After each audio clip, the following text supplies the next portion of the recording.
Welcome to Armchair Expert. I'm Dax Shepard. I'm joined by Emmy-nominated Monica Pladman. Hi there. Hello. Boy, today we talked to a very interesting person. I don't think I would have ever crossed paths with someone like this in real life unless I were to take people hostage, which I don't plan on doing. You never say never. Well, that's true. There could be a worthy cause of abduction. He is a former FBI hostage negotiator. I want to say the lead former FBI hostage negotiator, and the CEO of the Black Swan Group, and co-author of the book, Never Split the Difference, Negotiate as If Your Life Depended on It.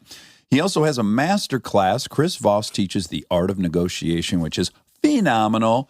Also, we'd like to tickle your eardrums a little bit. Ticky. You know Bob Mervac, the resident genius musician, Bob Mervac, who does the theme song to this podcast, as well as a lot of our live shows. Yep. He really is special. He strikes again. Oh, my God. I think I like it more than our song. Wow. What a song. Wobby Wob, give the listeners a little tickle. Monica don't like boys. Monica loves boys. Just don't like boys. He loves boys. Monica and Jess, you know they don't like boys. They love boys. Oh. It took all my willpower not to sing along to that. Oh my gosh, congrats and good job. Oh, it was hard. We're so excited. If you want to hear that thing 10 times in a row, which I know when he sent it, I think I listened to it 20 times in a row. But of course, February 14th, a day for lovers, Valentine's Day, and the debut of Monica and Jess Love Boys. So please now enjoy Chris Voss. He's an armchair expert. He's an armchair expert. He's an armchair expert. Are you a New Yorker? Not really. No, I spent 14 years in New York, and I was on the street. My partners were cops, and I was re-educated. 86 to 2000, you were there. There you go. Very good. Where were you at before that? Like, where's home? I grew up in Iowa. Oh, okay. Small town in Iowa. So you had a long career with the FBI. You were a hostage negotiator. You've written a book called Never Split the Difference. You are a professor sometimes at Georgetown, also USC. That's what made me think you must have spent time here. I used to do that. Last class I taught at USC was probably about right after the book came out, which was 2016. 2016. Yeah. So before we get into that very exciting whole life, we certainly haven't ever talked to a hostage negotiator, nor do I suspect we'll talk to many more. I don't think so. So a very unique guest for us to have. So Bit of a unicorn, eh? Bit of a unicorn. But what route do you leave Iowa? Do you decide what you're going to do? Because I am curious. You went to Harvard and you have a master's from Harvard. Right. Yeah. But was that Post-Bureau, yeah. Okay, post-Bureau. So what happens pre-Bureau? Iowa State University for an undergrad. Uh-huh. Kansas City, Missouri Police Department, KCMO, PD. The part of the world I lived in, if you're going to go to a nearby city, it's Chicago, St. Louis, Kansas City. Okay. And everybody in my part of the world was raving about Kansas City, so I went there. Uh-huh. Did it live up to the promise? It's a great town. It is a great town, really right? Enjoyed that, yeah. It's a good town. Confusing town because it's in Missouri. Yeah. And Kansas. Okay. It's both? The state border cuts right through it. So as a matter of fact, one of the districts I had was on the border. This street was literally State Line Road. There was a bar right on the corner.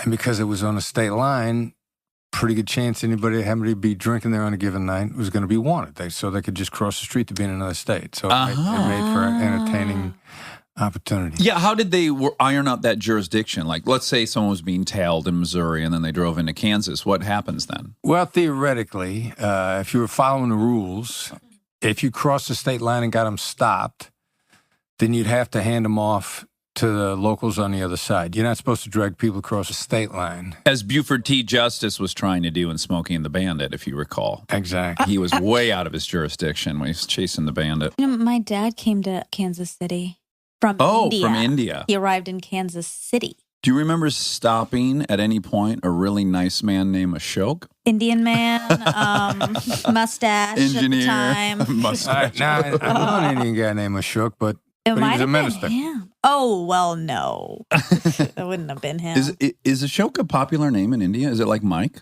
It's Up there? popular-ish, yeah. Okay, more of a Tim. Could be like Well, Christopher's somewhat common, Yeah. depending upon when you were born. Sure. So you're working in the police department, and then how do you end up going to New York? Well, so I quit the PD. It's almost like the Beatles line. I quit the police department, got myself a steady job. But I joined the FBI. My father encouraged me to look at federal law enforcement because right after he paid for a college degree, I went out and got a job that didn't require one.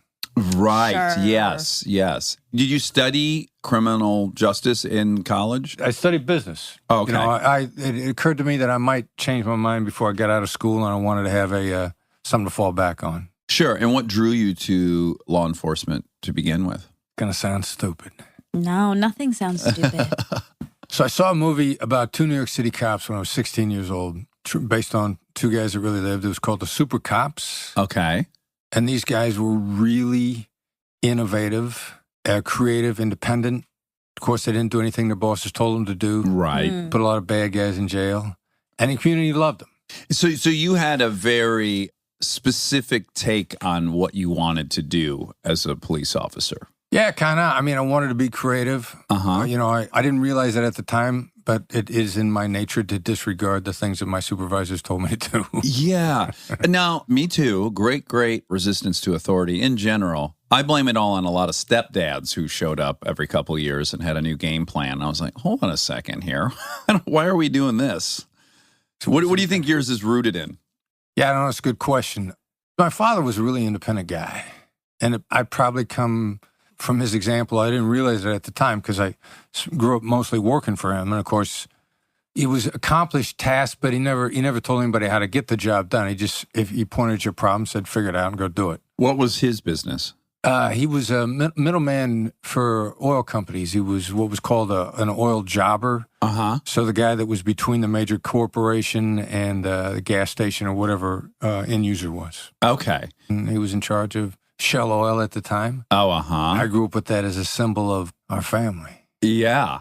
Well, I grew up in a family that worked for General Motors. So it's interesting what space that occupies in your mind when it is the source of all things. Yeah, it reminds you of your childhood a little bit, right? Yeah, well, like we were forbidden to watch Roger and Me, the Michael Moore documentary, because it was very critical of General Motors. And it was like, well, hold on now. Here, this is the hand that's feeding everyone. Let's just tread lightly on this.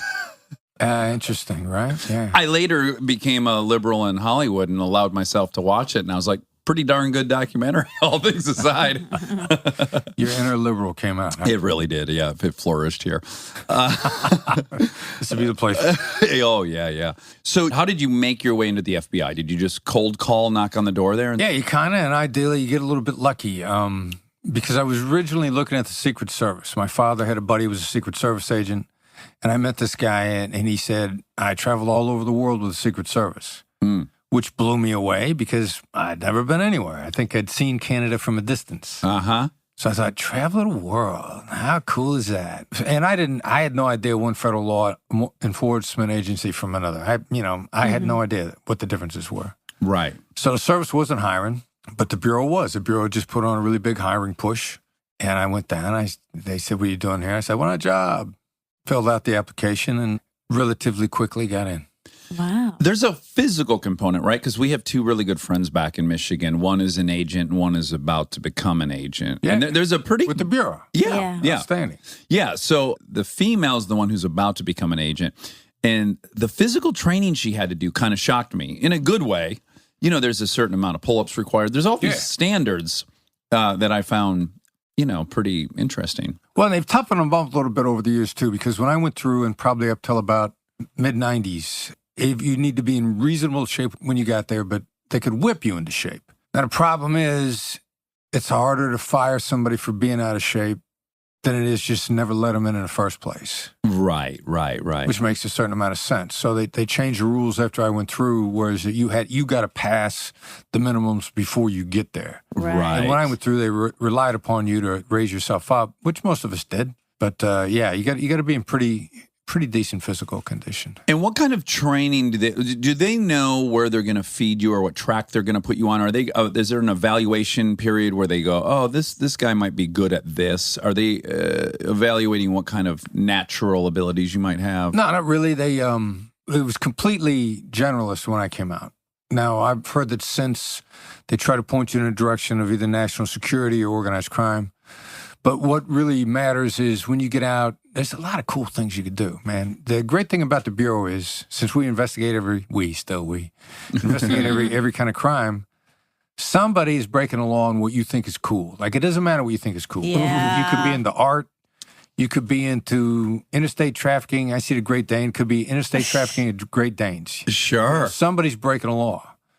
Yeah. So you get out there, you start to get a sampling of what's around. Maybe you run across some, guys, gals that you think are cool, that are having a good time. And if you fall in with them, and then you can have a lot of fun. You can do some cool stuff. That is an interesting distinction between that and your local police department, because I don't think anyone's interest is going into strangers' homes to deal with a domestic dispute. I doubt that's what anyone's kink is. Yeah, no, but being a cop's a great job. I mean, I had a ball when I did that. It was worthy. It felt like you were doing something that was worthwhile and something enjoyable. So, you don't imagine going into a house on a domestic dispute as a pursuit, but you find yourself in there also, helping people settle out their lives a lot. Right. And so at least for an hour, you made a difference in somebody's life, maybe. So it can be very satisfying.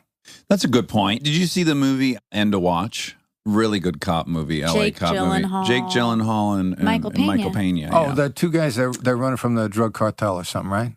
I think It I was never all saw it. LA. Anyways, Yeah. they did a great job of what I assume to be a great job. I've only done like ride along, so I don't really know. But just the lottery that is opening a door, especially in downtown LA.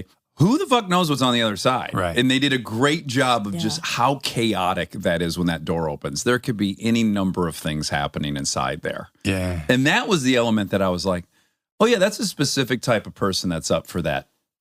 You get ready Challenge. For it. Yeah, you try Yeah. a couple times. You get your feet wet, and either you like it or you don't. Spin the wheel. It could be anything. You could walk in. People could be having a nice time. Who knows? Right. Guns could already be drawn. There could be a raging 4-person fight happening. There could be a fire in the kitchen, Yeah. Just a date with violent destiny on the other side of the door. Yeah, is there mental training for like desensitization for those kinds of things?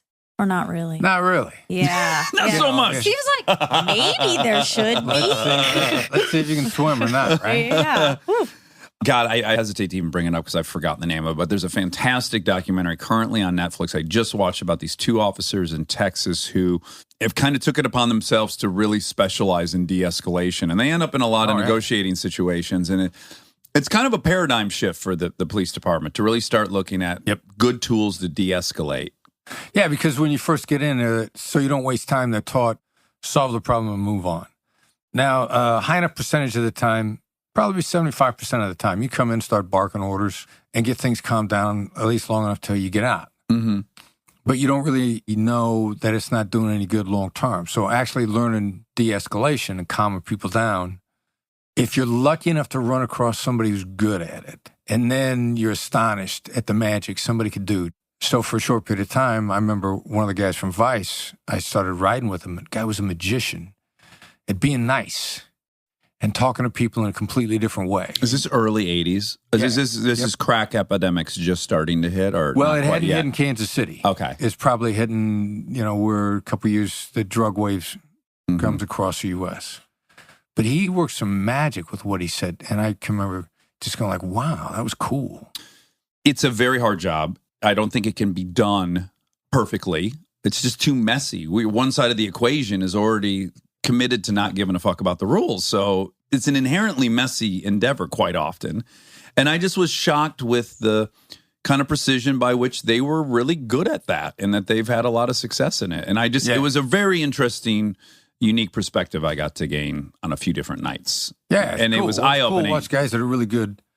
Yes, they're Good really, at their really job. good at it. Yes. And and the other thing that's extra cool, because I'm from the way that you're sounding also, like stopping somebody and how you treat them are 2 different things. Okay. And the good cops, the really good cops that are good at their job, will never verbally escalate. Uh-huh. And they might hone in on somebody really fast. You're going to be shocked that they're right, that it is a bad guy. Mm-hmm.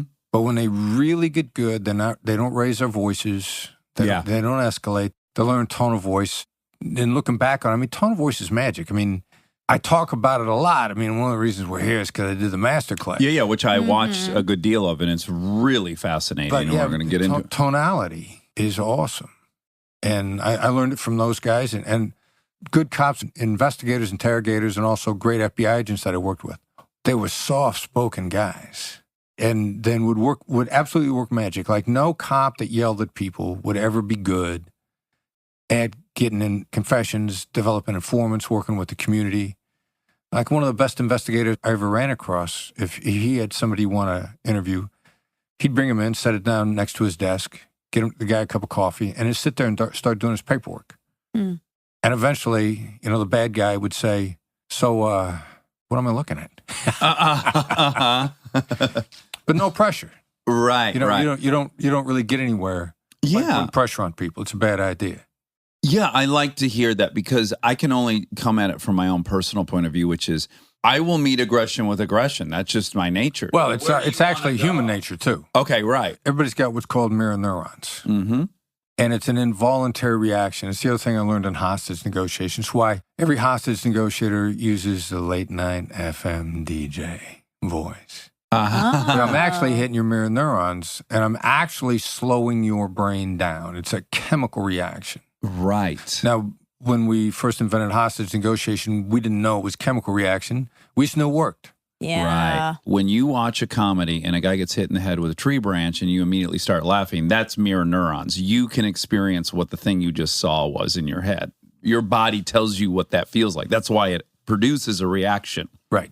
Okay, so you get into the FBI and out of Kansas City, is that where you... Yeah. Yep. And how do you end up in New York doing, and I want to get the title right because it's cool, the New York City Joint Terrorist Task Force? How do you end up in that job? 2 years in Pittsburgh to start off with, back in those days in the FBI. Starting your life over as an FBI agent is a pretty big jump. And so they want to do two things. Back then, it was a very smart move. It ended up being expensive transfer-wise, so they cut it out. But they're going to remove you from home so that you leave your old identity behind. They're going to drop you in a city you've never lived before so you could start over as an agent. And ideally, it was a small to middle-sized operation, so you could start out in the minor leagues, so to speak. And then they'd rotate you to one of the top offices. New York being on that list, and at the time, 90% of the people were going to New York. I do my 2 years in Pittsburgh. I get sent to New York. They put me on the task force because I've been a cop, and they figure I already know cops pretty well, and I should be able to get along with the cops. And so started out with the Joint Terrorist Task Force when I first got to New York. Again, you started in 1986, so this is pre-bombing of World Trade Center. This is pre-World Trade Center. At that time in 86, what was like in the realm of possibility? What were you guys even thinking could happen or working to prevent from happening? Because the scale of it got so disproportionately huge in a very quick amount of time. Yeah, it was pretty crazy. I mean, the Terrorist Task Force originally was almost all domestic terrorism. And, name and ethnicity, and they had a terrorist group. Uh-huh. Late 70s into the mid-80s, a pretty wild time. A lot of stuff going on all over the place. Mostly in New York City, not as much in other cities. For example, the Omega-7, the anti-Castro Cubans, at one period of time, pipe bombed the Cuban mission in New York City once a month for 6 straight months. Oh, my gosh. But they were hitting it with pipe bombs, and it was mostly New York, and, it was isolated, contained to New York news. So the task force put almost every one of those groups out of business just before I got there, and it had really settled down. Can I ask, did you infiltrate them? Was that the most common? No, mostly just great investigations of their bombings and their robberies, and then great follow-on interrogations of people. These were the guys who would get people to voluntarily cooperate by being nice. Right. By just being decent to people. So then most of that had pretty much run its course when I got there, and there was this weird period of time when the domestic groups were winding down, and we were just starting to find the Islamic groups were starting to come to our shores. And in every revolutionary group, there are people they're just criminals. They are always true believers who believe in a cause. One title of a book from back then was Crusaders, Criminals, and Crazies. Every revolutionary group from the start of mankind had got true believers, criminals, and people that are just misfits. The American Revolution attracted no shortage of criminals to it because what better place for a criminal to hang out with than people who are against the government? Yeah, for sure. We're about to create chaos. So yeah, every group has got that. Mm-hmm. So from about 86 or so till when a trade center got hit in 93, there were some groups, bad guys, that realized that they could hide in mosques. Mm-hmm. And so then the terrorists came here, and they were looking for people that were on the ground operationally. And some of these guys were looking to learn more about the religion as a cover. So it made for this great collaboration. Mm-hmm. But we're investigating them under our old rules. And back then on the terrorism rules, if you hadn't found evidence of a crime every 6 months, you had to shut the case down. Okay. So it was a constant struggle to keep the cases open because of the protections under the First Amendment, the religious protection, and freedom of speech. Mm-hmm. So they handcuffed us significantly, which we were fine with. Okay, these are the rules. Let's investigate it. Right.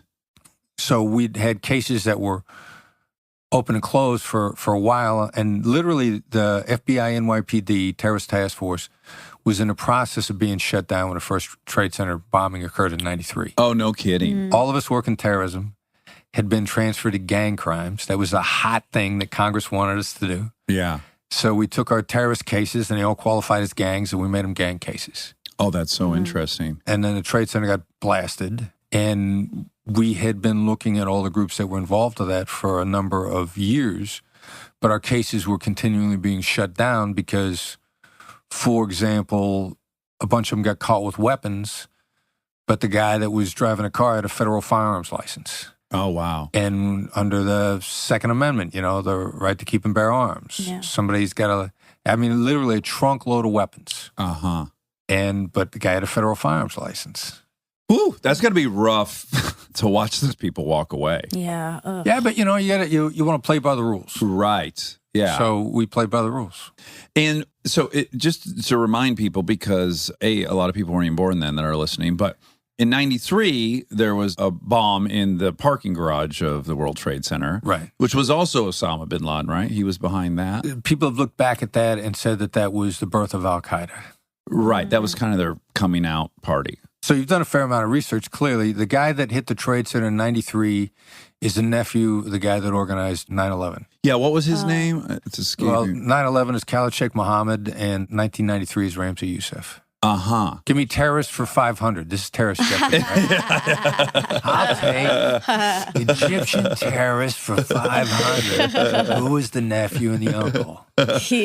And when that happened, did you guys have a sense that this was the beginning? Or did you think, oh, this is a crazy one-off. We'll only see this once in our lifetime. But I remember watching the news, and I don't think anyone had this thought of like, we're under attack. This is the opening volley of what's going to be some huge, which proved to be a long-standing attack. But at that time, that didn't feel like that to me as a viewer. I'm just curious what it felt like on the inside. It didn't to us either.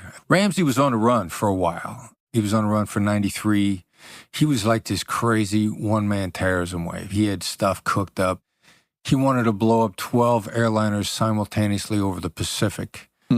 He went to the Philippines, and they were planning that, and they actually did a test run, and they had a small explosion on a plane, and then they had another small explosion in one of his bomb factories, and he got out of there. A couple of colleagues of mine chased Ramzi around the world for years. Wow. And were just one step behind him the entire way. I mean, chased him literally around the world. FBI agent named Frank Pellegrino. Can I just point out that his name's Pellegrino, which is a very popular mineral water, and your last name is Voss, which is a very popular gosh, water. that's true. There's something that's getting suspicious here.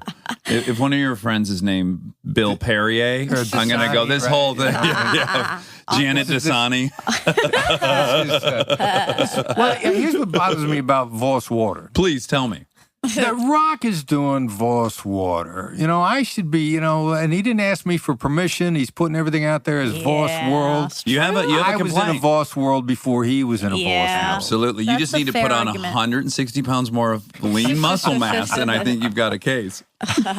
So how do you start becoming involved with negotiating with hostages and all this stuff? You start out, if you want to be a hostage negotiator in almost any law enforcement agency, you do it as an additional duty. It's an extracurricular activity. Sure. Yeah. I'd been on the SWAT team, had a recurring knee injury, and my knee worked on a couple of times.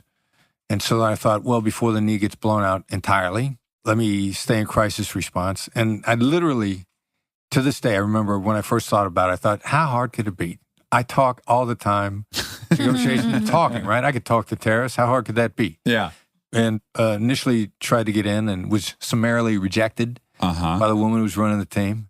She kind of laughed at me because I was unqualified. Can I also point out one bit of history? At this point, prior to that, there had been many famous terrorist attacks. The Olympic athletes, there was the white kidnapping of the EDS employees. Yeah. Right? So you had previously the terrorist MO was to kidnap people and then have demands. That's kind of what we saw in the 80s, right? That was the playbook. Whereas now, the people that have grown up post 9/11, it's just a burn and destroy method. Yeah, it evolved past that. And kidnapping globally is always now evolves into a money business. Everywhere where there's kidnapping. We don't have real kidnapping in the U.S. You don't have it in Canada. You don't have it in England. You don't have it in Australia. You don't have it in any country that has any sort of an actual real combination, robust law enforcement and a legitimate prison system. You kind of need both. Okay. And you also need the citizens to not tolerate it. Right, right. So Brazil, for example, they got very well-armed police. Nobody stays in jail for any period of time in Brazil for anything. Oh, really? Ridiculously underfunded prison system. But the real issue is they put 70 guys in a cell designed for 10, and they put some poor minimum wage schmuck there to guard them. Yeah. So the minute the door comes open, 70 guys are going to run you over, and you're not getting paid anything, so you're not going to get in their way. This was on 60 Minutes last night. They were talking about Salvador, and they were showing the prisons where, of course, MS-13, although they started here, they proliferated down there. Right. And they showed what the prisons looked like just like 4 years ago. And it was just like an open-air market. And, of course, the gang lords are running the whole thing. Right. And even as they've increased their ability to incarcerate, to your point, there's 9, 10 guys in these. We were just watching. I was like, oh, my God. Yeah, such a different system you're completely unaware of normally. Yeah, right. So the kidnapping exists in a lot of places, and most of the people throw lots of money at the problem, so it becomes a very profitable thing to do. Al-Qaeda, ISIS, they're still very much in the kidnapping business worldwide for money. Just so we don't hear about it because it doesn't happen here. Right. Yeah.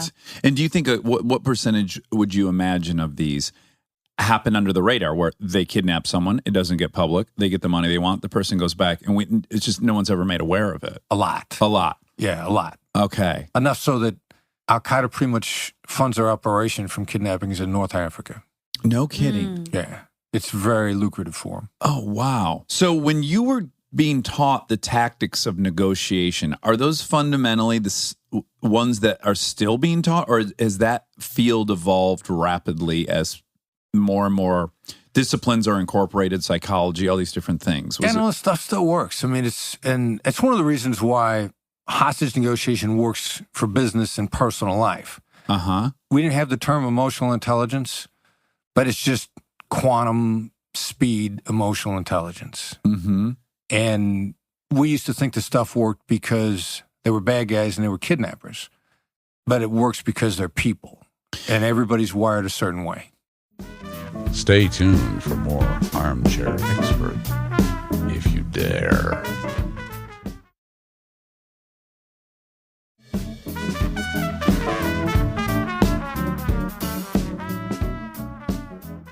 So as you start doing this, you get involved with a couple of really high-profile cases. One that is in the masterclass session right at the beginning, which I found to be fascinating, was this journalist, Jill Carroll, who was abducted in Iraq. What year was that? 2004.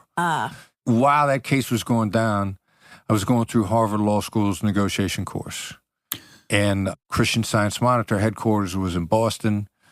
So I'm Harvard Law School student by day, hostage negotiator. Oh, this is a sexy. That is. Now, Harvard, they teach negotiation, or was it a conventional business negotiation? Program on negotiation at Harvard's pretty much based out of the law school. They try for it to be everybody from the business school, the Kennedy School, local universities, tremendous amount of cooperation among the master's level schools up there.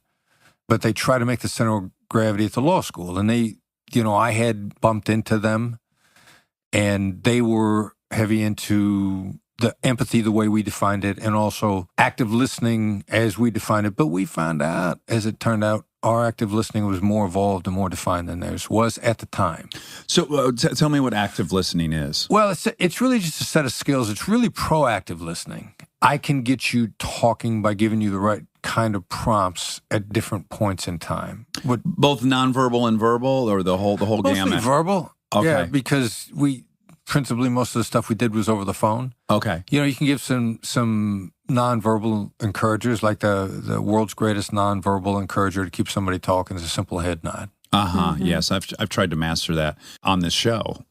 Right? As you would imagine, yeah. Well, what I used to do is go, yeah, I wanted you to know Didn't I'm move your listening. hand at all. No, but our fucking audio is just me going, yeah, and I was like, I have another cue to let you know I am dialed in. Right. So it's become a lot more nonverbal.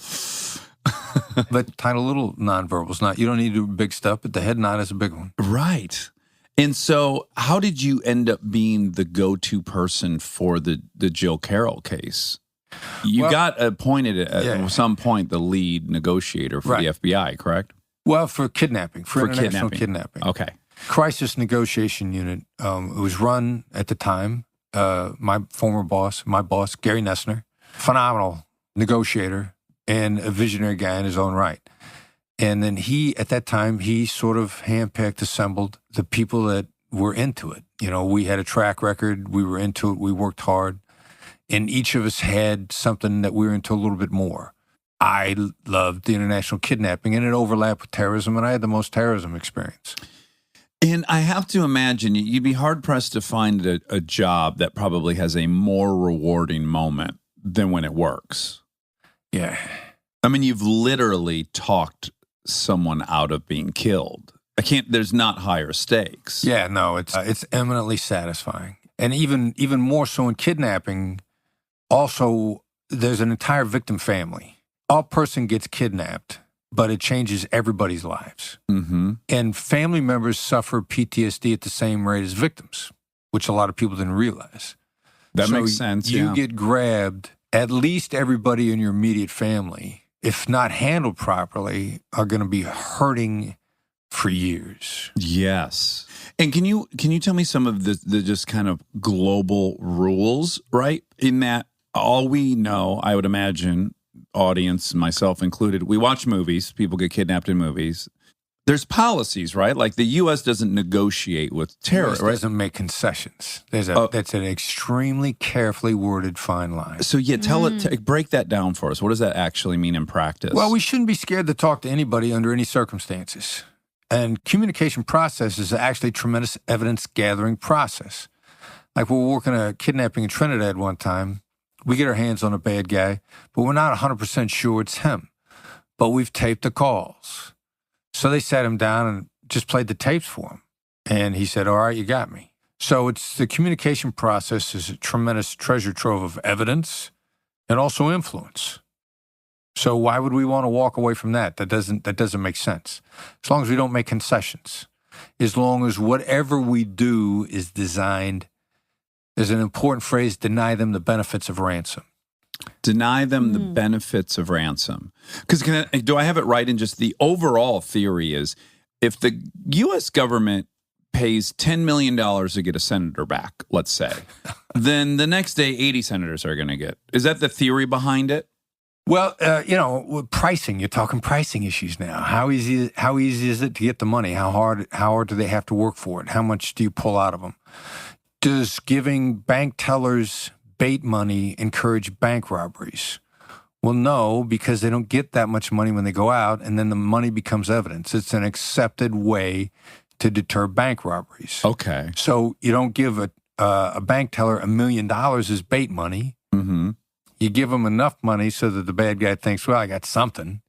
He doesn't kill the teller. He leaves the bank.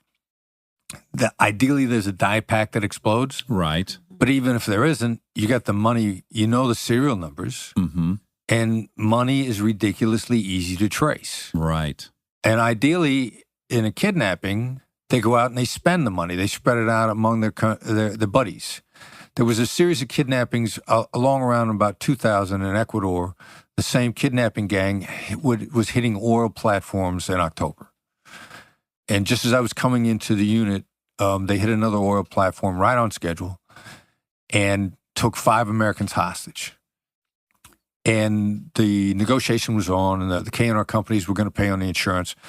But the bad guys asked for a lot of money, and the negotiations broke down, and he killed an American on deadline. On deadline. Oof. Because they had 5 Americans, and they had, unfortunately, it sounds callous, but the reality of the situation is if they got more than one hostage, they got hostages to make an example of. They have cards to play. They got the cards to play. So they made a controlled delivery of money. They all they did was keep track of the serial numbers, and they paid the money. They got the rest of the hostages out. And then for the first time ever, they rounded up 80 members of the gang. Now, it only took about 5 to hit the platform. So if you go grab the guys that actually do the kidnapping, you're going to get between 5 and 10 people. But when they paid the money and it's spread throughout their infrastructure, through their organization, and they trace the money, they go back and they round up 80 people, and then the gang never hits another platform. It's kind of like when the drones changed from blowing up the guy setting the improvised explosive device and rather waiting to find out where he returned to. Where'd he go? Yeah. So interesting. Yeah. So sometimes the government will pay some money or give something. Is it that can happen? Here's the really fine line. It's never government money. Oh, okay. They will allow a company to pay. They will allow a family to pay. They'll allow an insurance company to pay. You want to keep the money low, just like bait money in a bank, but you want to mark the money. So you allow the money to go down range. It's not going to be government money. Okay. But you allow the money to get paid because it's actually ridiculously good evidence. Where do they buy their weapons from? You know, who do they pay for their cars, for their houses? These people are all engaged in illegal behavior because they're in the business of selling weapons to bad people. Yeah. So let's round everybody up. Okay, so now back to Jill Carroll, because Monica, this is really going to blow your mind. So this journalist Jill Carroll gets kidnapped in Iraq, and she's being held by is it Al Qaeda that has her? Al Qaeda's got her, as far as we know. Okay, and they do the video you've seen, right? And you know what comes next, as Chris points it out. Yeah. You see that video, and then the next one is a beheading video. So that's the situation that was put on your desk, I guess. Right. And walk Monica through your approach to that, because it's really interesting. Well, the most dangerous negotiation is the one you don't know you're in. So you got to recognize how the bad guys see it. Any negotiation, you got to understand how the other side sees it. Yeah. They start in the media. That means they think the media is good publicity. If there's good publicity, then by definition, there's bad publicity. They've chosen the communication form to be the media. Okay, we'll play there. What are they looking to do? What rules have they set out to start with? So they immediately do a video that makes it look like they'll be justified in killing her. They do a video where they supposedly have pronounced judgment on you. An executioner is not guilty of murder. An executioner simply carries out the verdict of a higher power. Mm-hmm. So, and as you pointed out in your masterclass thing, in a way, it is a testament to their legitimacy as a state that they have found someone guilty of a thing, and now they're executing punishment as any nation state would do. Exactly. Right. It gives them legitimacy. Yeah. So we see the video initially, and we do a threat assessment on the video. It's very high threat level. Looks really bad. But we break it down a little bit.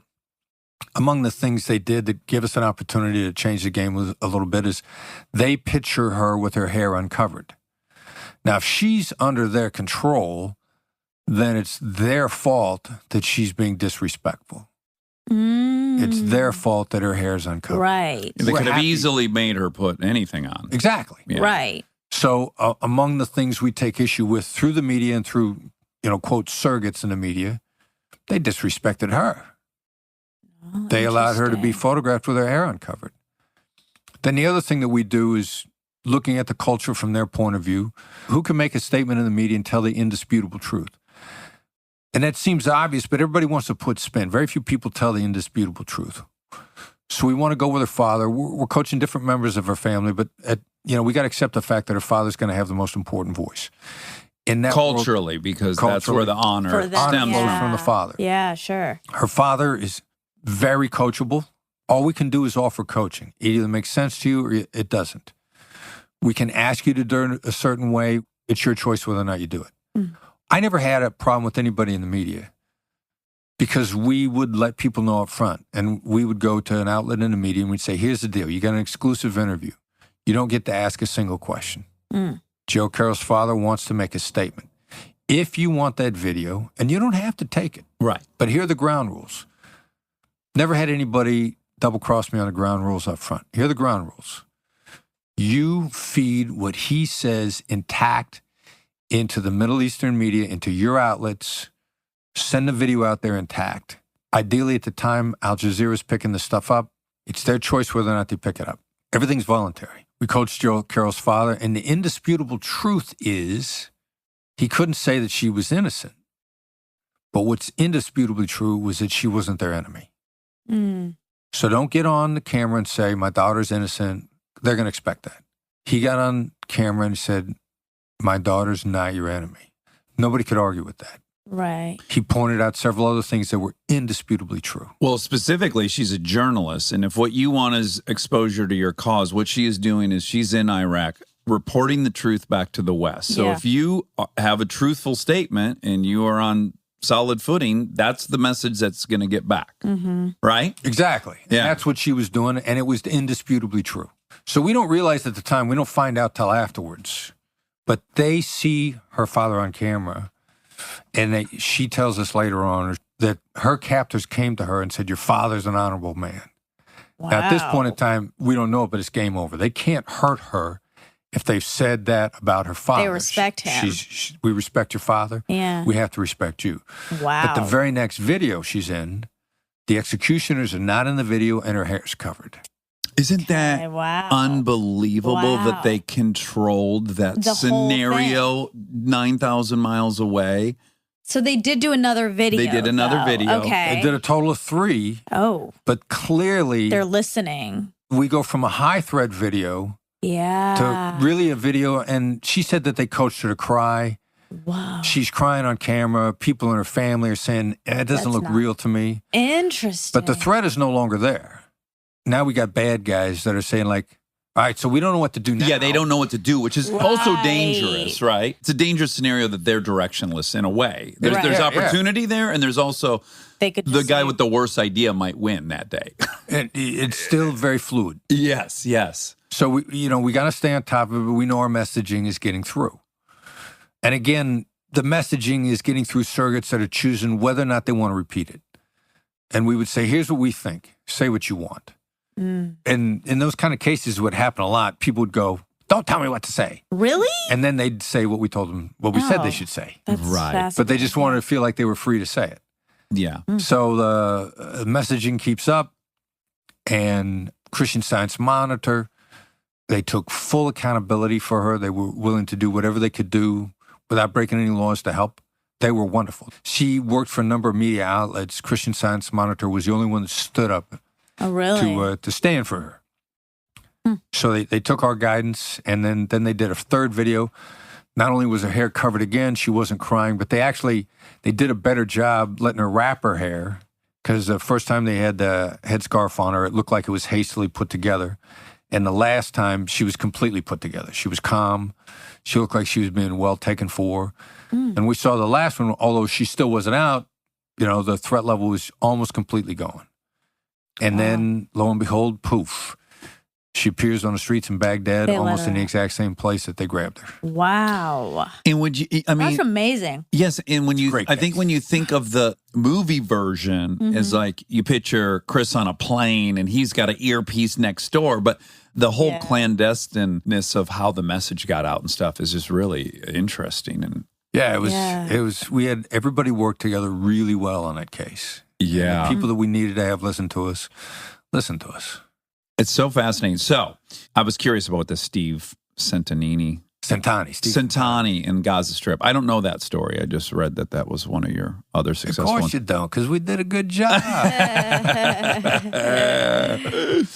Now, one thing that you mentioned it briefly, but a part of the skill set, which I really admire, and it's something that I, as a hobby, challenge myself to do, is you can't make a straw man argument for your adversary. You can't go, oh, these dumbasses over there have kidnapped this girl. They're stupid and there's no logic behind this. Like, you have to fully parachute into their mindset. And you have to really make space in your brain to think like them, to understand what their objectives are, right? You have to really have a capacity, which many people say is the sign of intelligence, is holding conflicting viewpoints in your head simultaneously. And I think that's just a great skill for any human being to be nurturing.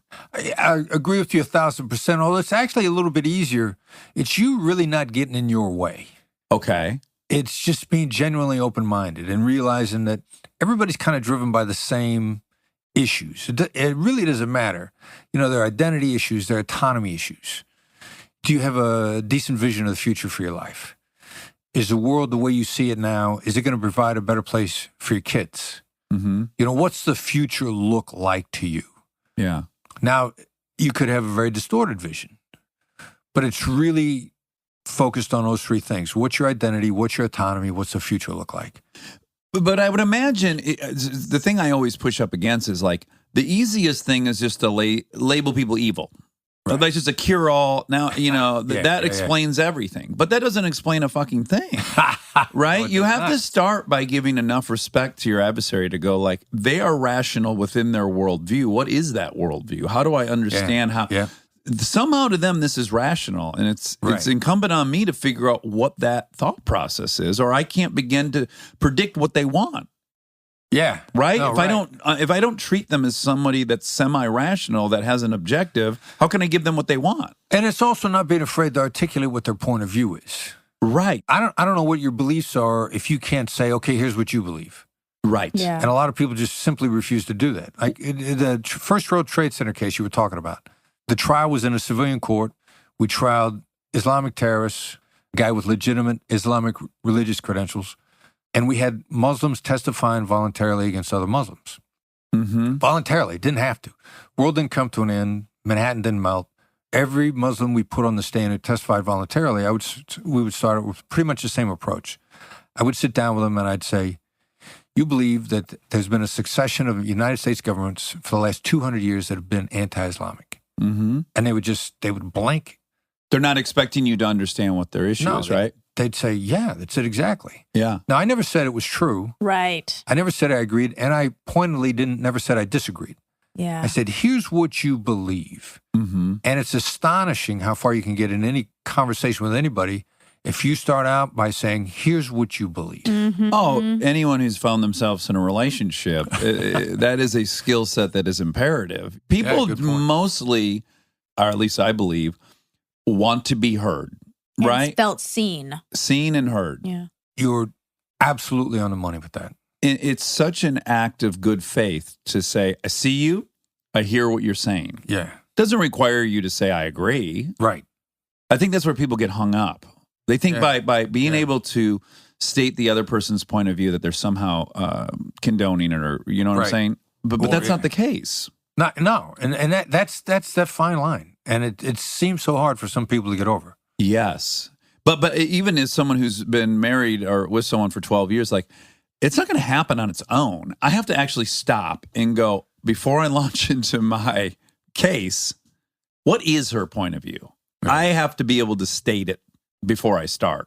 And it's work, but it has to be done if we hope to coexist, right? Exactly. Okay. So your masterclass, it's broken down. It's basically, if I could sum up your point of view, which I like, is that, and this is, by the way, similar to my father, who was a car salesman. He sat me down one day and he said, I don't care what job you pursue, you will be a salesman. That is the bottom line. No one has a job if they're not a salesman. You're a chemist. Interesting. You've got to present this idea to somebody. And in that presenting of that idea, you're asking them to buy into this thing you've just discovered. Whatever it is, you'll have to be a salesman. Wow. That was his worldview. And there's some validity to it. Yeah. And so your worldview is, or the point at least of your masterclass is, you might not think you're in negotiations. It might pass you by that you're daily in negotiations. I think you say in the introduction, 3 times a day you're in a negotiation. Which is probably a low number, too. Oh, for me, I have a 4-year-old and a 6-year-old. It's like by 1,000. Yeah. I'm negotiating from the second my eyes open. Right. Because there's a fight. That's why I've been woken up. 2 people are fighting in the house. Yeah. So I'm acutely aware of how much negotiation happens in my life. But you do a great job of explaining. All right, so anytime the words "I want" is it in your head or coming across somebody's lips, you're in a negotiation. Mm. And the commodity that's involved in every negotiation is time. Most people think that the only time you're in a negotiation is if somebody wants dollars. Mm-hmm. Right. But it's always time because, you trade dollars for time, but it's always time. So I want or I need. One of my favorite stories, a gentleman started this phenomenon website called Secrets. Said, send me your secrets anonymously. Oh, And that's a great idea. I will, I'm going to tell the world, whatever you're struggling with, somebody else is struggling with it also. It's going to help them to know they're not alone. So he's telling me he gets a brand new, still in a wrapper, Starbucks coffee cup with a note that says, I give decaf to people who are mean to me. That's funny. good. Are you in a negotiation at Starbucks? Yeah. Well, there's time and implementation involved. Well, we have a friend who works at a restaurant, and when someone's a complete asshole and they order decaf at the end of the night, as he's pouring the caffeinated coffee, he says, "Sweet dreams." I hadn't thought about the Yeah, opposite. can go the other way. Tough. But yeah, unless you're living on a mountain by yourself, a solitary life, you're going to have to negotiate kind of regularly to move through life, right? I want directions. I want an upgrade. I need this. I want that, whatever it is. And one of the reasons why I say that the number 3 or 4 is probably low, book I read recently stated that through the course of a day, there are at least 400 attempts to persuade us. Mm. And all the different Advertisements. advertisement constantly. We're constantly being bombarded with some form of persuasion.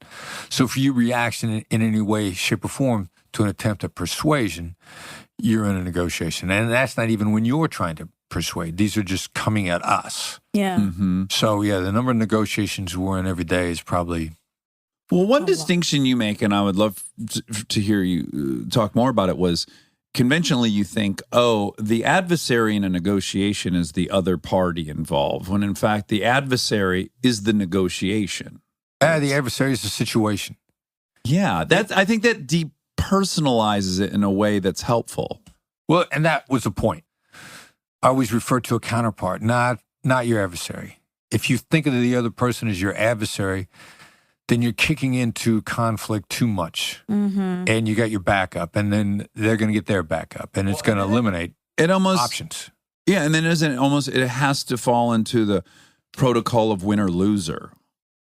Right. It does. Exactly. Yeah. And in point of fact, if we're negotiating, we're both faced with different aspects of the same problem. So in order to do the best we can possibly do, it's about collaboration. And also, see, a hostage negotiator is about getting somebody to collaborate who doesn't intend to. Right. Yeah. Probably explicitly set out to not Right. cooperate. They've got their backup, whatever it is. And I love the fact that we really go into this, again, in the masterclass episodes and segments, because we're talking about using tone of voice to decrease the conflict. Just all sorts of different approaches, even the mental attitude that you have inside. If I think of you as an adversary, it's going to come out my voice is going to be bad. Mm-hmm. But if I think, okay, look, we got to collaborate, that tiny little changes in my tone is going to have an impact on you.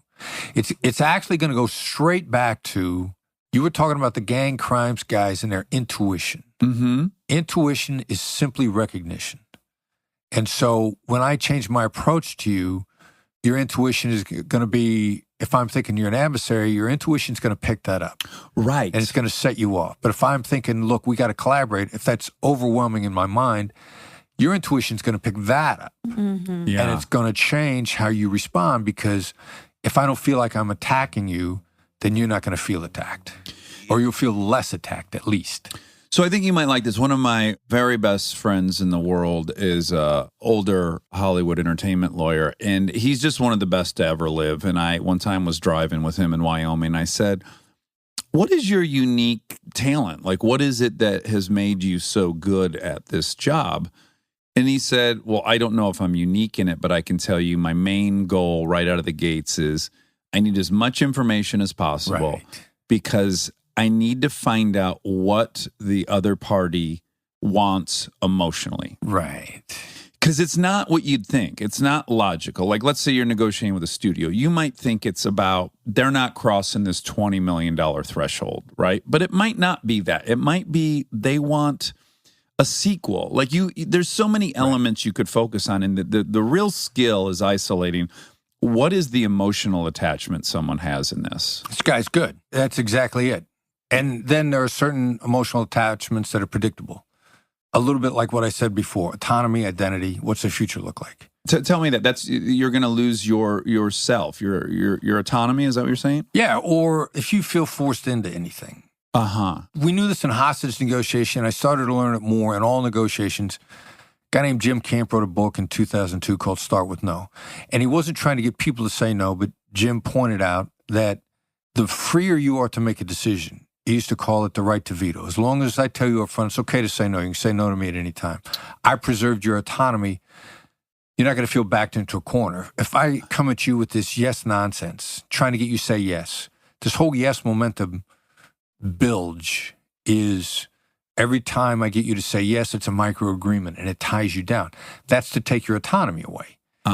You're going to feel that every step of the way. Right. So I'm never going to approach anybody like that because I'm infringing on your autonomy. Camp says in his book, people will die over their autonomy. Oh, I will, motherfucker. Let's do it. Yeah. But that was what hostage negotiation is based on to begin with. And that's when I knew that there was an immediate application because he was a guy in a completely different arena that was ridiculously successful applying that idea in business. You know, I accidentally have discovered that I would have never been able to articulate what you just said, but I've accidentally discovered that with my kids, if I start by going, look, you're going to get to do whatever you want. At the end of this, you want to pick this, you can do it. You want to pick this, that's fine. But here's the reason I really hope you pick blank. I start with going like, look, you're yes, it's going to be up to you. And just the difference how those conversations go when I like immediately empower them with that. It's like the defenses kind of go down and then they can hear. And see, a lot of people would misunderstand your data sample. They're reacting like that because they're human beings, not because you're a parent and they're kids. Yeah. This is human being on human being reaction. And you're actually, the cool approach about that too is you're teaching them to think, which is what a parent's job. Ideally, you know, we're taking a shot at trying to get our kids to think. But in that thinking process and preserving their autonomy, you're actually more likely to get your way. Yeah. Stay tuned for more Armchair Expert, if you dare.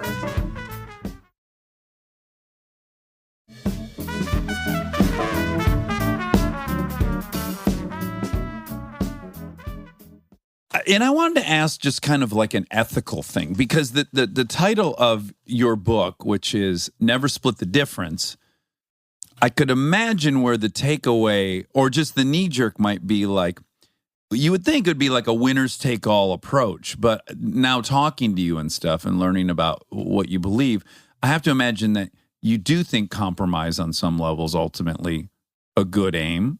Or no? No.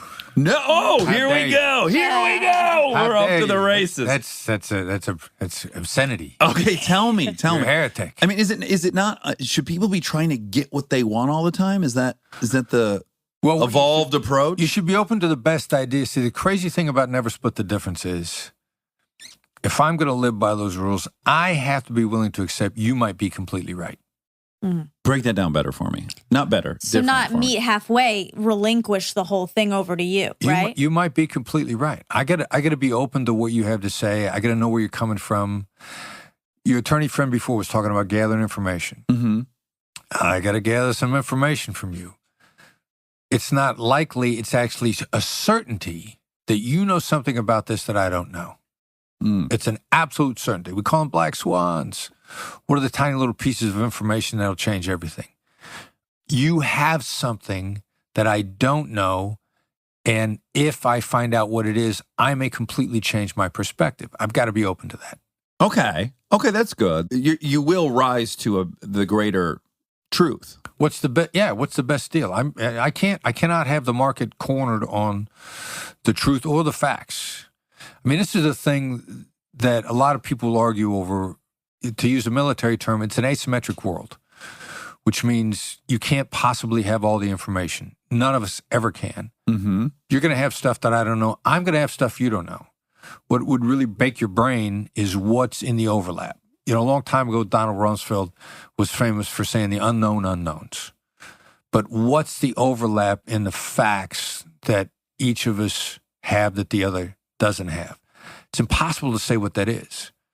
And if I'm willing to accept that if we collaborate, we can together come up with a better idea, that's what never split the difference is. Compromise is usually shorthand for, I'm tired of this, I don't want to do the work, let's just cut it in half, split the baby and move on. Right. Well, right. It's just not a good idea.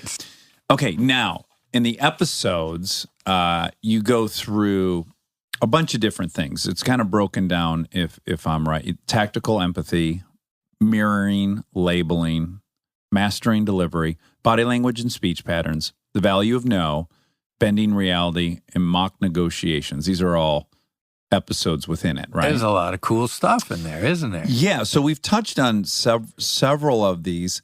I want to know about the value of no, and I want to know about bending reality. All right, so the value of no, it's so stupid that this works. But everybody says no because it makes them feel safe. It's not actually, they're not actually listening to what they are and thinking through the implications. I mean, saying no makes you feel safe and protected. Mm-hmm. What happens after you feel safe and protected? You open up because you feel safe and protected. So let's get people to say no. So that's so counterintuitive That's to all really the like interesting. business stuff you I hear. It's like you're know. trying to get people in a pattern of saying yes. Yeah. Like make them say yes 8 times, and they have to say yes the 9th time, and all that. That's All that nonsense. very That's nonsense. that's nonsense. Yeah.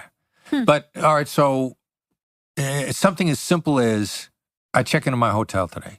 I get in there at 9 a.m. I'm into town early today. Yeah, and they're not going to let you get your room till 2. Or a lot of hotels have realized we can charge you an early check-in fee. Uh-huh. Mm. I walk up to the young lady at the desk and I say, I'm going to make your day incredibly difficult. Now, she doesn't know, but in a hotel, God knows what they face. Have I got a body in my suitcase? Yeah, exactly. Am I going to do a drug deal in the? You're going Yeah. to freebase coke up there, and or is there stink a up the human room. sacrifice in the room later on? What are we going to do? But I say it in sort of a playful mood, and she kind of goes, right, what do you got? Bring it on. Mm. And I say, is it a ridiculous idea for me to get into my room early with no early check-in fee? And is it ridiculous for me to ask what kind of upgrades you got? I'm getting her to say no. No, it's not ridiculous. No. Uh-huh. No early check-in, get the upgrade. She's delighted with the interaction because, first of all, I scared her. She was able to help me. Her expectations got real low. I did a little thing called emotional anchoring with her to start with. Okay. And then I left her feeling like she did something for me where she really helped me out. So I'm going to walk away and she's going to feel great about it. And it's going to carry over to her next interaction. Uh-huh. Now, So it's literally just the word no. It's not even like she How said stupid no is that? to you, as in like I'm stopping. overall, right, Yeah. right. It's This is just a micro the sound no. coming out of her mouth. How Yeah. stupid is that? That's I mean, that is crazy. so stupid. But Wow. you feel safe and protected when you say no. And then let's say you can't do it. But if I say, would this work for you? And there are problems, I'm going to want you to say, yeah, it would work for me, but here are the problems. But yes, since yes is always a trap, you're not going to do that. But if I say, is this a stupid idea? Are you against this? Do you disagree? If there's still problems, now you'll say, no, I don't disagree, but here are the problems. Mm-hmm. Because you feel like since you said no, you can provide me with more information with no attached commitment. Right. That makes Mhm. sense. Well, I didn't go through this yes nonsense with these micro agreements where you feel trapped. Right. Because you're in power now. Yeah. In theory. I've empowered you. Yeah, yeah. Absolutely right. I mean, and even, my ex-girlfriend, I'd come home and I'd say, do you want me to do DoorDash? I'm kind of in the mood for Cheesecake Factory. Can I order a Cheesecake Factory? Uh-huh. Well, I don't know. And what do they have? Let's talk about this. And I went from that going, are you against me ordering a Cheesecake Factory? And she'd go, no, go ahead and order. Uh-huh. Whoa. Well, now, the only thing that I would potentially push back on is simply, do you have children? Fully grown. Fully grown. Okay. In more than one? Just one. Okay, just He's one. so big, he seems like more than one, but Okay. So then Just one. you wouldn't have experienced this phenomena, but I'm sure you're aware of it. You're a very smart person. But we had one child, and we were like, we should write a book. We are phenomenal parents. This child does every single thing we ask her to do. And we just thought we were geniuses. And then we had a second child, and this child doesn't do anything you ask her to do. In fact, relishes in not doing whatever you ask her to do. And so there are two completely different approaches to both these kids.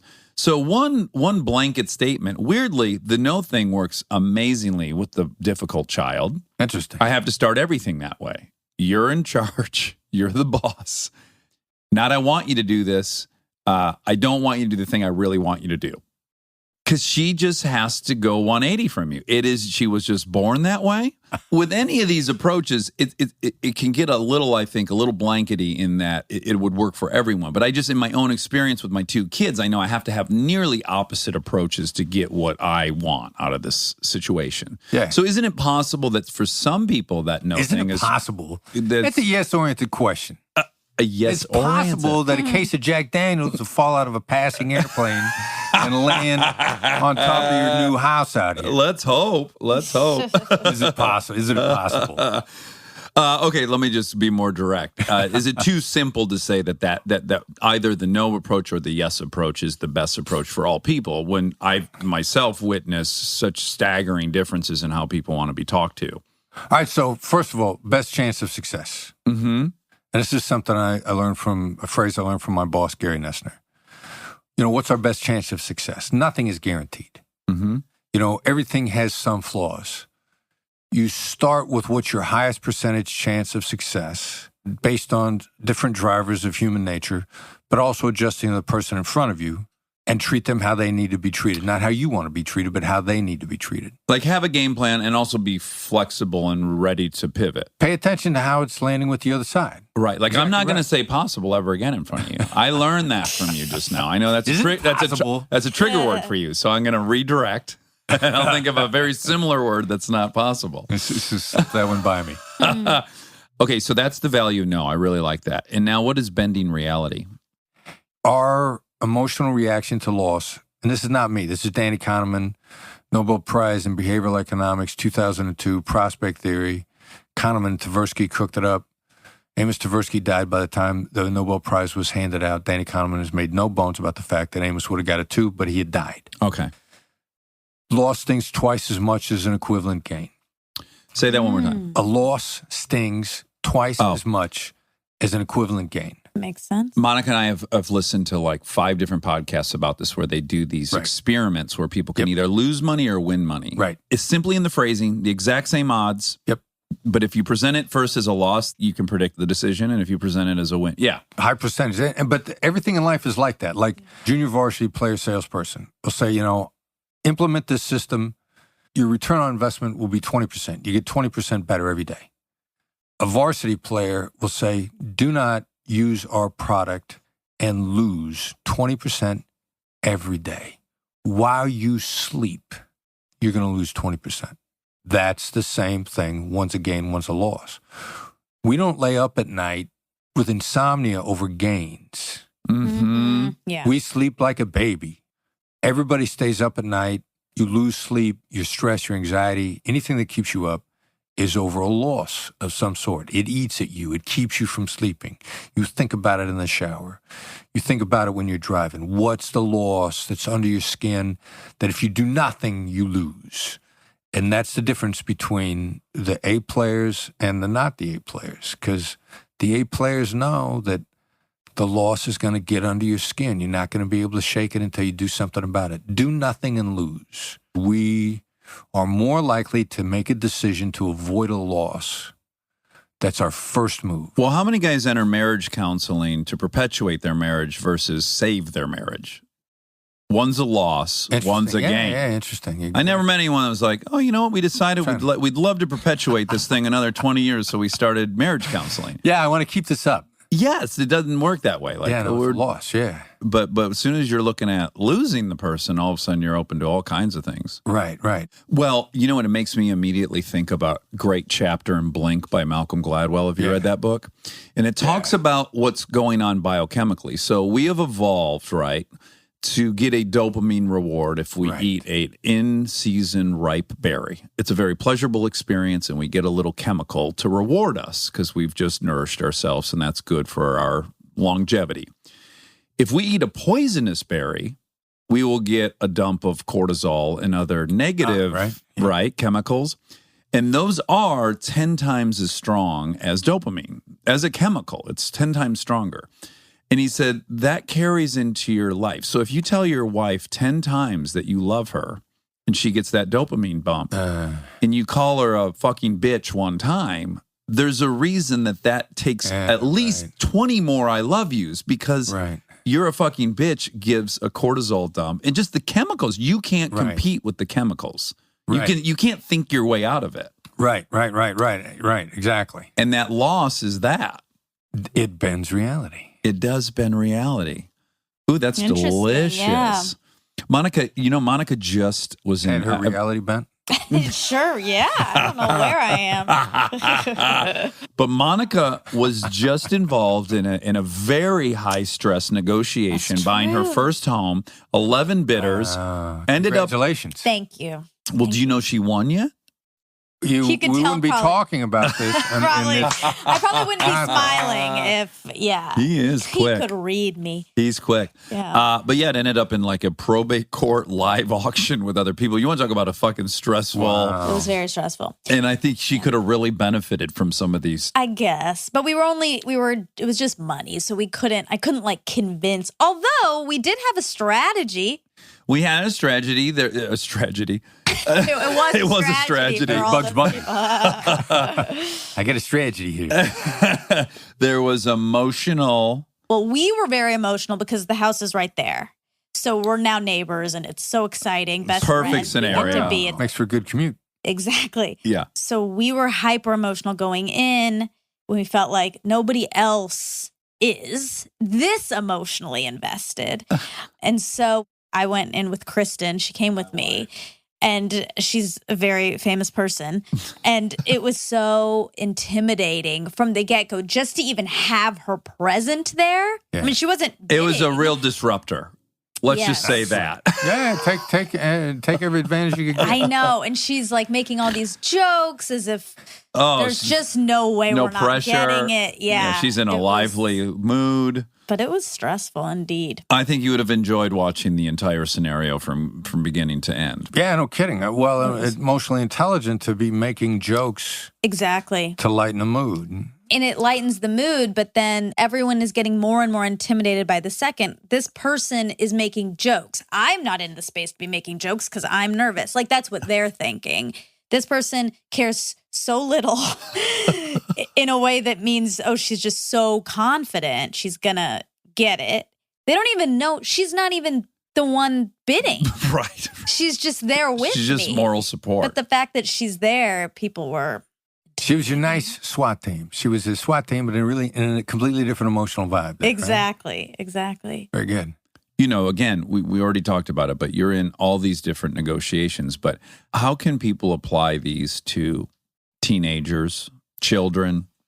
These stuff work on human beings. So as much as they don't seem like it, teenagers are still human beings. Principally driven by negative emotions. We talk a lot in a class about how to deactivate the negative emotions.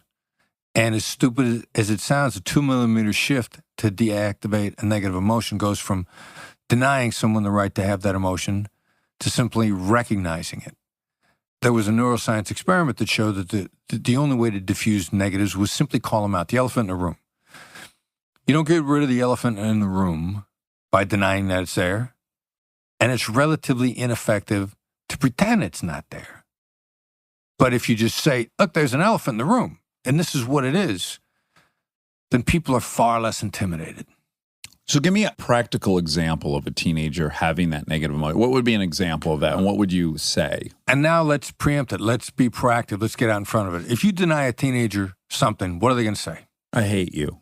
I hate you. That's not fair. My life is over. Yeah. So you say, look, when I say this, you're going to hate me. You're going to feel like it's not fair, and you're going to feel like your life is going to be over. Oh, there we go. Call out the elephant in the room in advance. Because nobody imagines the teenager saying, well, I didn't think my life was going to be over, but now that you mentioned it, I do. Right. You're not planting a seed. Yeah. You're not planting. You're getting out in front of it. Because then at that point in time, it's actually kind of fun to watch somebody try to articulate their reasoning that you just said. Right. And they kind of go like, yeah. But I do find that I start a lot of sentence with, this is not fair. Really, yeah. Which is so often true. Monica and I have this. There'll be moments where we have a great friendship, and then we also have an employee and employer relationship. And these are two separate things. Right. And quite often when that line gets blurry, it's like, I want to recognize, we've skewed into the zone where this is not fair. The power dynamic's not equal. Now we're having a business conversation, and that blows. I would hate to just be friends with somebody, and then like a light switch, now I'm in this other paradigm where you're a boss and I'm an employee. And it's tricky. We have those kind of conversations a lot. Yeah, we do. We do have these, and it requires a lot of good navigation. We got to be on it. Navigation, exactly. Yeah, no, it's good navigation. Yeah. Yeah, if we just hope it's going to work out, it's just not. Yes. It's not going to work out. So much communication. You know, the other part about saying something like this is not fair. Yeah. You're already showing the other person that you're concerned enough about them as people that you want to make sure it lands. Mm-hmm. And that's a huge difference. That's the difference between somebody who's blunt and somebody who's a straight shooter. Nobody likes anybody who's blunt. Everybody likes a straight shooter. What's the difference? The straight shooter's careful how it lands. Oh, wow. Interesting. Yeah. It also just goes back to you feel seen when somebody is saying, I know this is unfair, because then you're like, yeah, it is unfair. At least they recognize where I'm coming from or how I feel or whatever. Right. But just want to be seen and heard. Yeah. It all boils down to that. It's so funny. There are so many little things in life where the delineation between the two is razor sharp, and yet the outcome is so different. The one I always say in relationships is learn how to be vulnerable, but recognize where the line between vulnerable and needy is. No one's fucking attracted to needy, right? But everyone's attracted to vulnerability.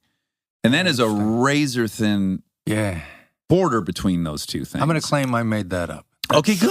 I'm going to steal. I steal everything from AA, and I'm just passing it on. So if you want to take some of it. It's really good because it's very true. But I also fear that statement makes people feel like they shouldn't have needs. No, but needs are good. Neediness is I need you to regulate my emotions. Right. I'm dependent on you to control how I feel. Yeah. No one wants that responsibility. No, I want to agree. love you, support you, but handle your shit. And part of you handling your shit is I'm scared, I'm afraid. Those are all good. I can help you come to that. But if you're letting me know, hey, my balance is required that you do something, that's too much of a responsibility for one human to have for another. Doesn't help anybody to be a crutch. Right. But boy, it's hard for us, especially when you love someone, you're scared, you're emotional, to be able to delineate that it's a huge challenge for all of us. Yeah, I agree completely. Yeah. Well, Chris, I got to say, I watched the masterclass. It's really good. And I also just want to add, I just got to acknowledge this conflict of interest because they're also a sponsor. But genuinely, with that said, they're very well produced. Yeah. Like the fact that we go to the actual coverage of Jill Carroll and we get to see the reality. If you were just explaining that story, it's going to have some weight. But to see the human being that is surrounded by these four guys, the stakes of that get real immediate. It's just very, very well produced. They do a great, great job. Sponsorship aside. I was blown away with how well they did it. Right? I was absolutely blown away. It's first class. It's an honor. It really is. Yeah. Phenomenal thing to be a part of. Well, Chris, thanks so much for coming in. It was such a pleasure, and I wish you tons of luck with this. I hope everyone watches for it. Having me in. This was fun. I enjoyed talking with you guys. All right. See you soon. And now my favorite part of the show, the fact check with my soulmate, Monica Padman. Christopher Voss? Yeah. Christopher Cross. Costs. There's There's no R. Yeah, but I guess Chris, so you'd be pulling the CR. Oh, okay. is Carry the C, add the R. Yeah, that's right. So, hello, Miniature Mousy. Hi. You're in a lovely brown ensemble. You've got 3 different shades of brown. One is an oatmeal like your shoe. Mm-hmm. One is a what do we call this? It's kind of a clay brown. Clay brown. Clay brown. That Clay sounds like brown? a person. It does. Yeah, I was Clay just- Brown. We love his work on insects. Oh. No. No. I feel like Okay. he's Take 2. well, because Clay Brown does not sound like someone who got interested in insects. It sounds like he got interested in football. Oh, okay. To me. Oh, To sure. me. Well, the Browns, the Cleveland Browns, is a football team. Okay. Yeah. So maybe that's why it feels, Maybe. What is that? The Browns. I think it's racist. Oh my God. Yeah, it another probably racist is team, because yeah. Although brown people's a nice thing to say, so it's like it's working now. but Cleveland brown people? in about 9 years, it will not be cool. what do you really think it means?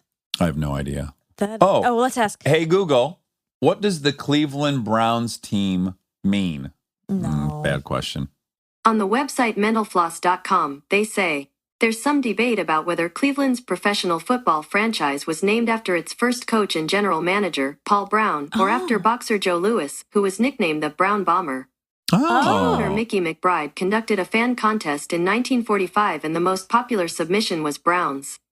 Oh, Okay, so there's some options here. I like the Joe Louis one because he's the pride of Detroit. You know, when you go downtown to Hart Plaza, there's a big fist, that famous fist. They always, anytime they show something shot in Detroit, they're going to include that fist. Oh. And that's Joe Louis's fist. Every city has one of those. You know, I would say ours is the Santa Monica Ferris wheel. Yeah, they got to show that. The always pier. show the pier in Well, the movies. Hollywood sign, the Santa Monica Sure. Pier. Okay, so we have a lot of them here. But in embarrassment of movies, riches. The Capitol Records building.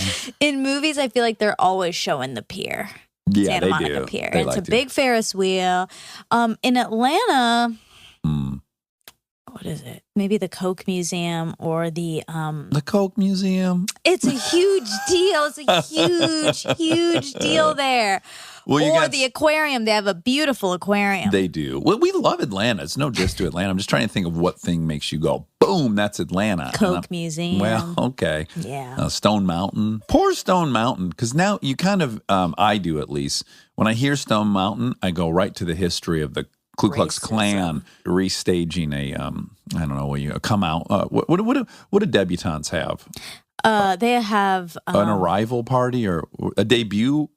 You know, where they get presented to society, Yeah, like it's their like- training's done, they know how to eat Yes. without getting food all over their. of course. person. Yeah, it's like some sort of ball that they have. Hey Google, what party does a debutante have? According to Wikipedia, a debutante ball is a formal ball that includes presenting Ball. debutantes during the season, Presenting. meaning usually during the spring or summer. I said ball. Mm-hmm. Sounds like I was right. You're right. Did you know any debutantes? No, I don't even understand it. It sounds like It's a Southern thing. Yeah, it sounds royal. You know how I feel about royalty and monarchies.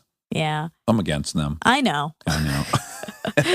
Although I really want to interview Prince Harry. He's the one who defected, right? Yeah, I don't know if he'd say defected. That sounds extreme. It's pretty extreme. The guy moved to Canada, and he's a prince. They're taking, yeah. It's the first time it's ever happened. Yeah, it is. So it's pretty extreme, Yeah. you know? I mean, I think people want it to be so extreme. And in my opinion, I just am like, okay, yeah, it's different. It's definitely different. But I don't know. There was a neat framing of it on The Daily. Did you listen to that episode? Mm-mm. But it talked about why, like, kind of conservative England is so offended by it. And it's that, you know, just this thing represents this history and this tradition, and it needs to be revered in a way to justify its continued existence. So to have someone just quit it is, they see it as just threatening to the entire thing, the whole Sure. concept. Yeah. Anyways, I think it's really cool that he did that in ways. Yeah. Because what confidence it must take For sure. to be the first to do that. I'm sure it's, and it would appear at least from what the Daily said, that it was largely in defense of his wife and child, that he didn't want that scrutiny and publicity and all that. And I think Yeah. that's cool that he I would. think it's cool too. Yeah, that he would choose his life over a title. Yeah, I think that's neat. me too. Prince Harry, we will fly to Canada to talk to you. Let us know when and where to be. We will be there. It'd be so fun to. RSVPing, yes. Yeah, it would be really fun to meet him at a Tim Hortons Donuts. Oh, sure. 'Cause Tim that- Hortons coffee. Do they also sell donuts there? They're primarily a donut shop in the same way that people like Dunkin' Dunkin'. Donuts coffee, but it's it's a donut shop. They have some Oh. delicious donuts at Tim Hortons, and there's actually now some Tim Hortons in Detroit, but it's the most emblematic franchise of Canada, I think. So we'll meet him, and it's so civilian of him. Like he'll really be sending a message that he did an interview at Tim Hortons. Wow, I love Also, maybe it. Tim Hortons would pay for our airfare. Tim, are you listening? Mr. Horton? Mr. Horton here's a Timmy? who? Yeah, let's meet up. Chris Voss. What we have not had a hostage we haven't had anyone like Chris on. We haven't had anyone from law enforcement in. This is our yeah. first law enforcement guest. Yeah. Isn't it interesting the lens by which they have to approach their work? It differs from how us civilians can approach life. Yeah, and what Well, we haven't been tasked with solving crimes or preventing crimes. Mhm. So we have the freedom to just cruise through life and take every situation at face value, or maybe explore it further. But they're really looking through the lens of like, who's a criminal and how do I stop them? And it's just a completely different mindset. Oh yeah, it is. So he was talking about Kansas City. Oh, which just had a big Super Bowl win. A Super Bowl victory. So Chris is Congratulations. probably happy. Yeah. Although he's such a New Yorker Congrats, now. Chris.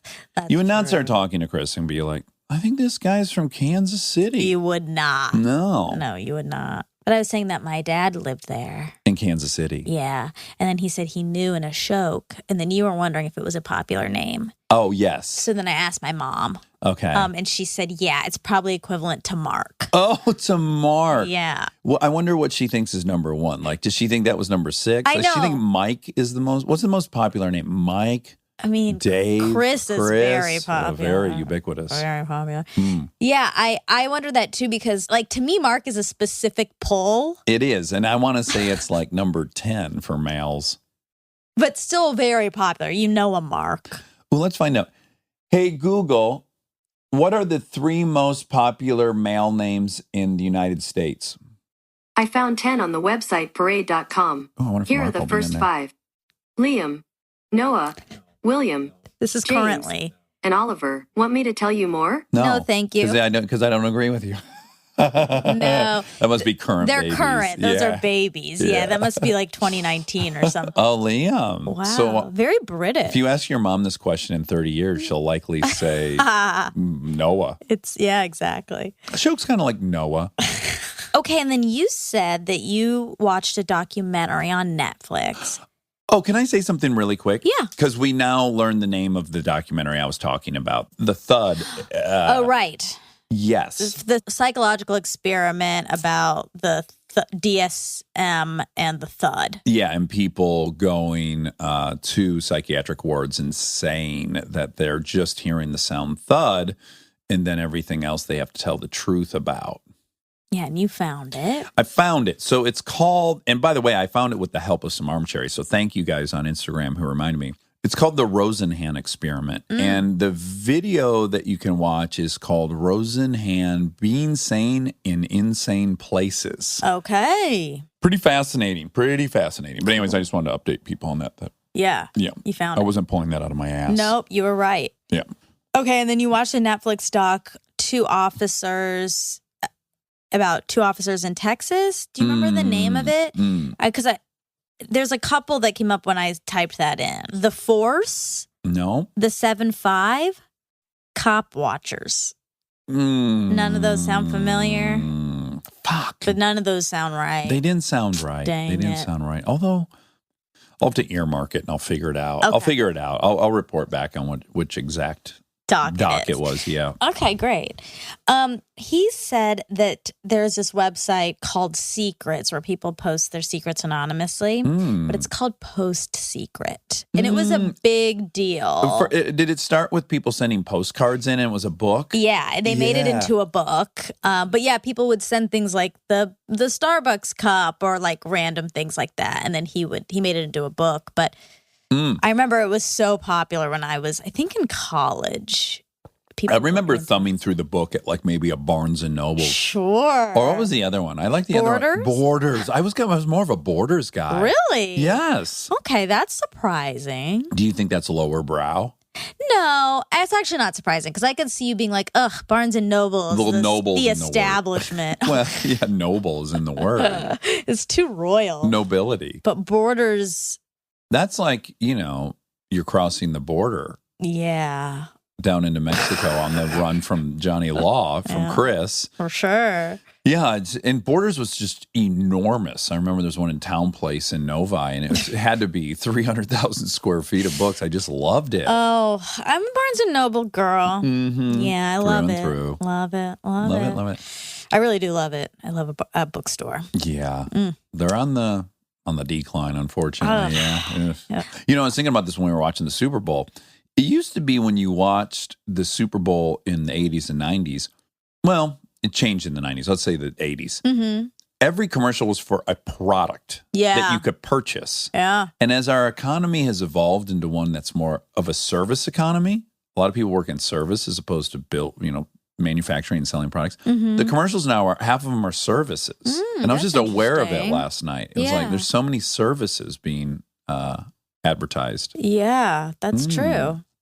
He brings up, when he talks about bending reality, he brings up Danny Kahneman. And Danny Kahneman came up in Sam Harris's episode. That's so right. He's just like... About how people evaluate their happiness, right? Whether it's like immediate or remembered. That was Sam's. And then this was about how we feel stings more than victories, basically. Oh. Should we have Danny Kahneman on? I think that's what the world is telling us. Let's reach out to Danny Kahneman. Let's do it. Take me a couple days to figure out how to spell his last name. It's very hard to spell. Okay. Is there an A-U-G-H in there? No. Oh. I mean, I think I might have spelled it wrong here, so I actually don't know. Okay. I hate when there's an A-U-G-H in a name. Okay. Well, that's not their fault. No, it's not their fault. I just don't like seeing it. It's too complicated.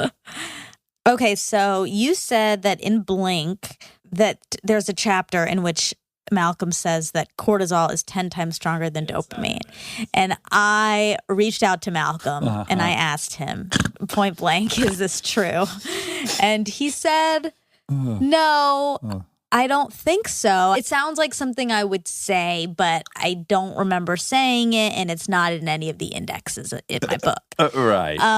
Any of my books. I'm so fallible. I think it was a book on happiness I read. Sure. Yeah. You just attributed it to Malcolm, which is it's so in line with Blink, which is talking about all the chemicals in the brain that are responsible for all these thin slicing thought processes. So I thought for sure that's where it came from. But as soon as you said you emailed him, I started panicking. And then when he didn't remember, I was like, I read other book about happiness. This is why we fact check. It is. And he said that he likes the idea that we're attributing interesting things to him.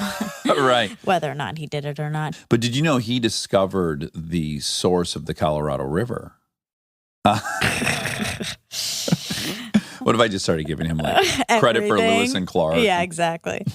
Oh my God. He blazed the Oregon Trail, one of the first people to do so. That's all. That was for all. Chris. Oh, okay. Chris Voss. Viscous. Costas. That's Andrew's dad's name.